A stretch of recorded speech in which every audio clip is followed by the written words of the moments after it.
మన దేశంలో ఐటీ రంగం అంటే ఇప్పట్లో ఇన్ఫోసిస్, విప్రో, టీసీఎస్, టెక్ మహీంద్రా లాంటి పేర్లు ఎక్కువగా వినిపిస్తాయి. కానీ ఒకప్పుడు ఈ జాబితాలో 4వ స్థానంలో నిలిచిన మన తెలుగువాడి కంపెనీ ఒకటి ఉండేది. ఒక చిన్న ఆఫీస్ నుండి ప్రారంభమై ప్రపంచ స్థాయికి ఎదిగి బిలియన్ డాలర్ల టర్నోవర్. అప్పట్లోనే ఇన్ఫోసిస్, విప్రో, టీసీఎస్ తర్వాత 4వ స్థానంలో ఉన్న కంపెనీ. కానీ ఒక లెటర్ వల్ల ఒక్క రోజులో ఆ కంపెనీ షేర్స్ 80% పడిపోయింది. అంతలా ఆ కంపెనీలో ఏం జరిగిందో ఈ కంపెనీ కథ భారత కార్పొరేట్ చరిత్రలో ఒక మచ్చగా మిగిలిపోయింది. అలాంటి పెద్ద కంపెనీ ఎందుకు ఇప్పుడు కనుమరుగైపోయిందో ఈ వీడియోలో డీటెయిల్గా చెప్తాను. వీడియో నచ్చితే లైక్ చేసి ఎలా అనిపించిందో కామెంట్లో చెప్పండి. హైదరాబాద్లో 1980 ఆ సమయంలో బి రామలింగరాజు, వీరి కుటుంబం వ్యవసాయం, టెక్స్టైల్, రియల్ ఎస్టేట్ వ్యాపారాల్లో బాగా రాణించేవారు. రామలింగరాజు అమెరికాలో మేనేజ్మెంట్ చదివి వచ్చిన వ్యక్తి కావడంతో ఆయనకి ముందు చూపు బాగా ఉండేది. భారతదేశం ఏదో ఒక రోజు సాఫ్ట్వేర్ రంగంలో ప్రపంచానికి హబ్బుగా మారుతుందని అనుకున్నాడు.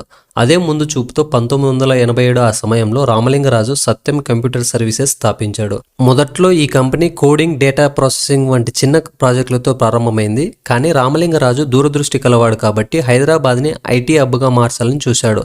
హైటెక్ సిటీ నిర్మాణంలో కూడా ఈయన పాత్ర కీలకమని చెప్పవచ్చు. 1991లో దేశంలో ఆర్థిక సంస్కరణలు వచ్చాయి. అవుట్సోర్సింగ్ బూమ్ మొదలైంది.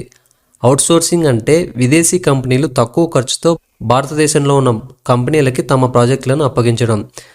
భారతదేశంలో టెక్ టాలెంట్ ఎక్కువ కానీ ఖర్చు తక్కువ. అందుకే విదేశీ కంపెనీలు తమ ప్రాజెక్టులను భారత్కి అవుట్సోర్స్ చేశాయి. ఆ టైంలో ఇన్ఫోసిస్, విప్రో, టీసీఎస్లతో పాటు సత్యం కంపెనీ కూడా కొన్ని కాంట్రాక్ట్స్ను తెచ్చుకుంది.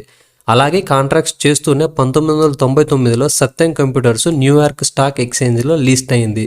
ఇది ఆ సమయంలో భారతదేశం నుండి లీస్ట్ అయిన కొద్దిపాటి కంపెనీలలో ఒకటి కావడంతో అప్పట్లో ఇదొక పెద్ద విషయం. ఈ ఘట్టంతో ప్రపంచం మొత్తం సత్యం కంప్యూటర్స్ను గమనించింది. అయితే 2000 సంవత్సరంలో ప్రపంచ మార్కెట్లో ఒక తుఫాను వచ్చింది. అదేంటంటే .com బబుల్.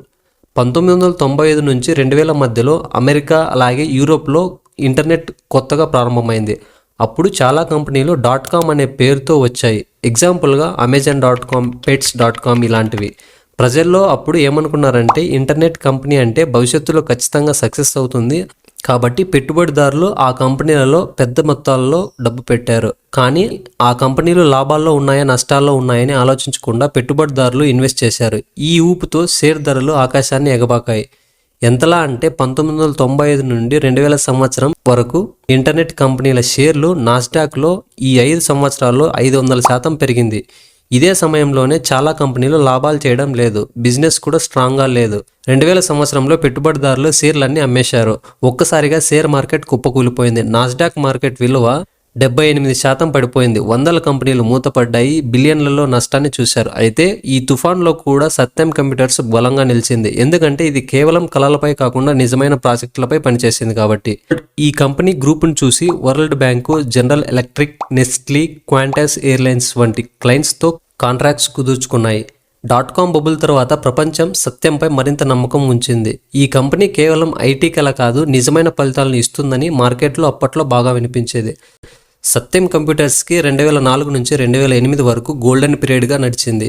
ఈ విశ్వాసంతోనే సత్యం కంపెనీ మరింత ఎత్తుకు చేరింది. 60 దేశాలలో ఆపరేషన్స్, 60,000కు పైగా ఉద్యోగులు, బిలియన్ డాలర్ల టర్నోవర్. హైదరాబాద్, పూణే, చెన్నైలో భారీ ఐటీ క్యాంపస్లు నిర్మించింది. 2008లో ఫోర్బ్స్ ఏషియా ఈ కంపెనీని బెస్ట్ అండ్ బిలియన్గా గుర్తించింది.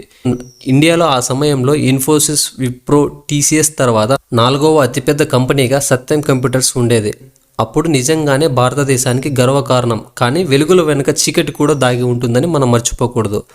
రామలింగరాజు 2001, 2002 ఆ సమయంలో మై హోమ్, నందిగామ, మదినాగూడ, కుకట్పల్లి, శంషాబాద్ ప్రాంతాల్లో రియల్ ఎస్టేట్లో ఇన్వెస్ట్ చేశాడు. ఆ సమయంలో రియల్ ఎస్టేట్ బూమ్లో ఉండటంతో పెట్టిన పెట్టుబడి భవిష్యత్తులో బాగా రెట్టింపు అవుతుందని అనుకున్నాడు. 2004, 2005 సంవత్సరంలో ఆయన కుటుంబ సోదరులు కలిసి మైతాస్ ఇన్ఫ్రా, మైతాస్ ప్రాపర్టీ అనే 2 కంపెనీలను ఏర్పాటు చేశారు. ఇది సత్యం అనే పేరుని రివర్స్లో చదివితే మైతాస్ అని వస్తుంది. రామలింగరాజు తన డబ్బును అలాగే బ్యాంకుల నుంచి తీసుకొచ్చిన రుణాలను ఈ రియల్ ఎస్టేట్ కంపెనీలపై పెట్టుబడిగా పెట్టాడు. 2005 నుంచి 2008 వరకు హైదరాబాద్లో Rajendra Nagar, Shamshabad, outer ring road పరిసరాల, వైజాగ్, బెంగళూరు ప్రాంతాల్లో భారీగా రియల్ ఎస్టేట్లో ఇన్వెస్ట్ చేశారు. ఆ కాలంలో రియల్ ఎస్టేట్ ధరలు ఆకాశాల్లో ఉండేవి. ఆయన సోదరులు కూడా పాలు పంచుకొని వేల ఎకరాల భూములను కొనుక్కున్నారు. కానీ 2008 ఆ సమయంలో గ్లోబల్ ఫైనాన్షియల్ క్రైసిస్ ఏర్పడింది. దీనివల్ల రియల్ ఎస్టేట్ ధరలు కుప్పకూలిపోయాయి. రామలింగరాజు పెట్టుబడులు ఇరుక్కుపోయాయి. బ్యాంకుల నుంచి తెచ్చిన రుణాలను తీర్చలేకపోయాడు. ఇప్పుడు సమస్య ఏమిటంటే ఇవి ఆయన వ్యక్తిగత పెట్టుబడులు. కానీ ఆయనకు ఒక భయం పట్టుకుంది. ఒకవేళ ఇవి బయటపడితే మార్కెట్ నాపై నమ్మకం కోల్పోతుంది, సత్యం కంపెనీ షేర్ ధర పడిపోతుంది.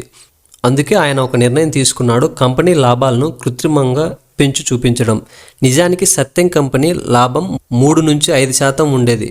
కానీ బ్యాలెన్స్ షీట్లో 20-25% మార్జిన్ ఉన్నట్టుగా చూపించాడు. బ్యాంకు ఖాతాల్లో 100 కోట్లు ఉన్నట్టుగా రాశాడు. కానీ ఆ డబ్బు అసలుకైతే లేదు. ఇలా ఒక చిన్న అబద్ధం నష్టాలను కప్పిపుచ్చుకోవడానికి మొదలై ప్రతి సంవత్సరం అది పెరుగుతూ చివరికి 7,136 కోట్లుగా మారింది.